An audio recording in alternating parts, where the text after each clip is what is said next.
It only took 20 years, but a new favorite book has emerged.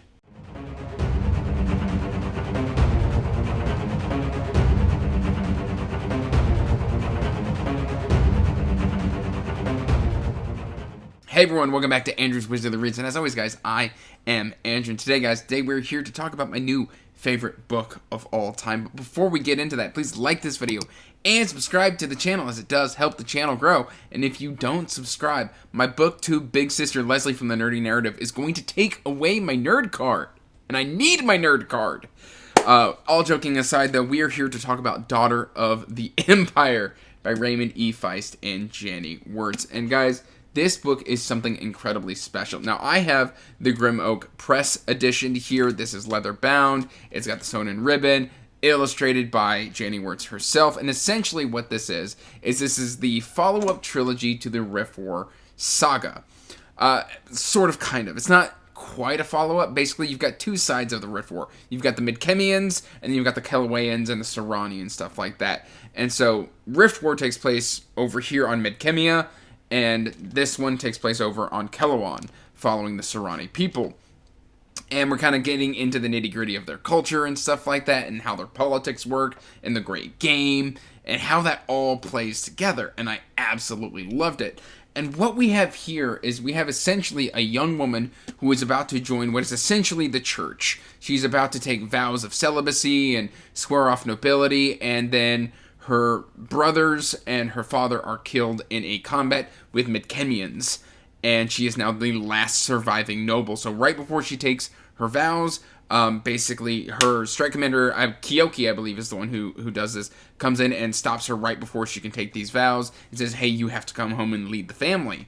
She's like 17. She wasn't, she had this big falling out with her father. She didn't want to be nobility because she didn't think she would ever need to be nobility. And so she wanted to kind of go and do these things. And so she reluctantly comes home.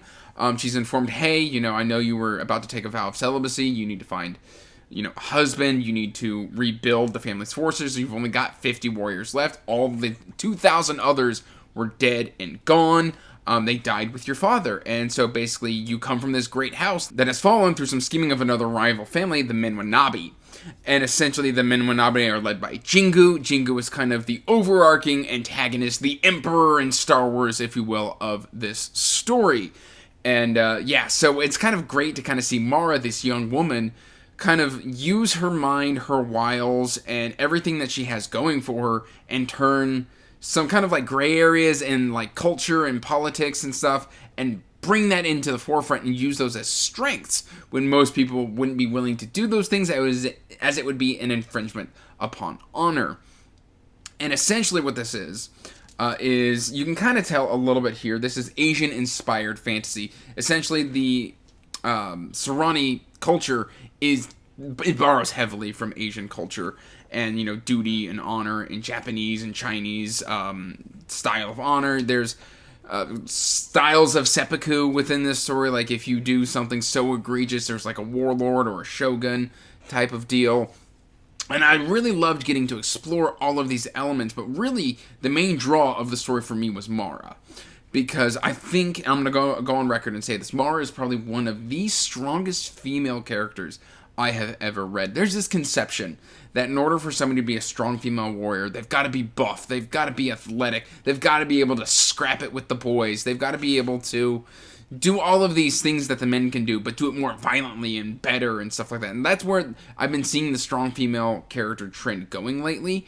And so this book came out in 87, and it was great to kind of see Mara rely on, she relies on her strike commanders, she relies on her bodyguards and stuff like that to kind of do the fighting for her.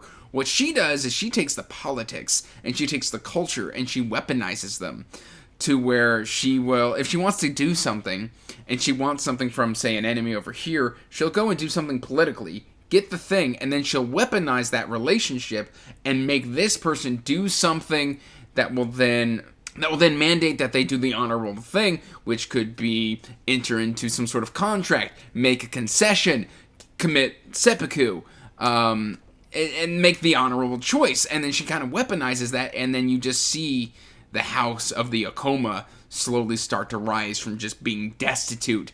And, she goes through some rough stuff. There is some abusive stuff that she has to deal with. You know, she does enter into a political marriage. That political marriage doesn't go incredibly smoothly, but what comes out of it is very, very interesting, and what she gains and how she utilizes it. I'm being very vague here, but it's just absolutely incredible. Mara is strong, she's smart, she's cunning, and she scares the pants out of everybody playing the great game. And essentially what the great game is just politics. She's literally entered into, like, situations where people will take bets saying you're not going to leave this estate alive, and then she can come out on top. It's fascinating stuff. So Mara is an amazing character, and the way she just utilizes everything at her disposal was fantastic. I liked the way that she interacts with her house staff. I like the way she treats her servants, because, you know, she does make some blunders earlier on, and she finds workarounds for them.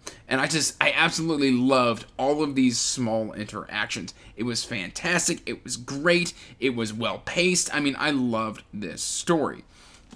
So now I'm going to do the breakdown. Essentially, the breakdown is, in terms of pacing, this is kind of a slower based fantasy. You're not going to get a lot of action. There are a couple bits of combat throughout the story, but mainly what this is going to be wheeling and dealing and seeing if something pays off. I really enjoyed that, so I'm going to give the pacing a solid 3 out of 5 because it moves at a pretty decent clip for political fantasy. In terms of characterization, this gets a 5 out of 5. Oh my gosh, this was so good. Mara is fully fleshed out. She is calculating. I mean, I could tell you who Mara is. I could also kind of feel who all the other characters are and why they are the way they are. Like, you'll look at someone and be like, that person is just incredibly dense and thick. And then, like, an explanation will be given on why they are that way or why they were raised that way, which will then add context to why they are the way they are. I loved this. In terms of fun, this is a slightly, because it's political and slightly darker, I'm going to go ahead and say that this is just a medium fun book. But there's a lot to enjoy about what Mara accomplishes throughout this story. In terms of inventiveness. Inventiveness is great because we've taken something very familiar like ancient Asian, Japanese, and Chinese cultures, and we've kind of put a new spin on them. And we kind of saw some of that when Raymond E. Feist did Rift War Cycle, or Saga. I can never remember if it's Cycle or Saga. There's a Rift War Cycle, which is like 30, and then there's the Saga, which is the 4 books. I think that's correct.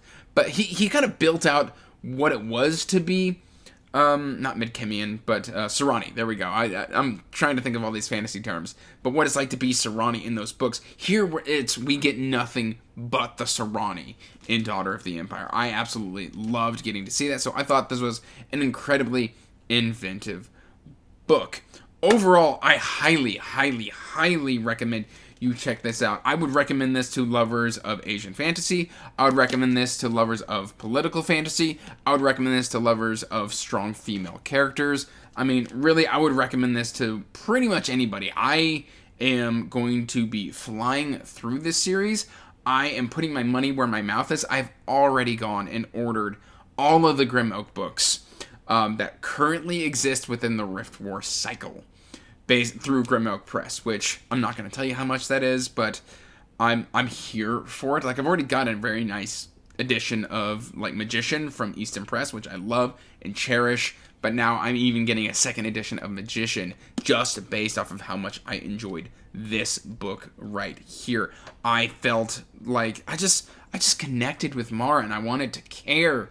And I don't know, like, emotional. This is an emotional book. So if I'm going to give you one last rating, the emotions are a 5 out of 5, just because you go with Mara as she struggles through her losses, and you cheer with her as she has her triumphs, and you bite your nails as if she doesn't know if she's going to make it out of a situation alive, or if a certain gambit isn't about to pay off. It's fantastic stuff. Overall, I mean, for me, this is a 10 out of 10 book. I loved everything about this book. There was at no point where I was just like, okay, can we move to the next page? Can we move on to the next scene? Can we move on to the next chapter? I never felt that way. I was always present within the current moment of the story, and I think that is something very rare and very special to be lauded. So thank you, Janie Wirtz and Raymond E. Feist, for this book.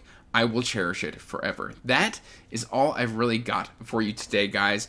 Let me know in the comments down below if you've read this one, if you want to read this one, or if you want to chat on a more regular basis. Drop into the Wizards Enclave Discord, or if you want to support what I do here, you can sign up for my Patreon in the description box down below. It does help me out quite a bit. That's all I really got for you, so till next time, peace out, stay magical, bye. And as always, I want to give a huge thank you to my patrons.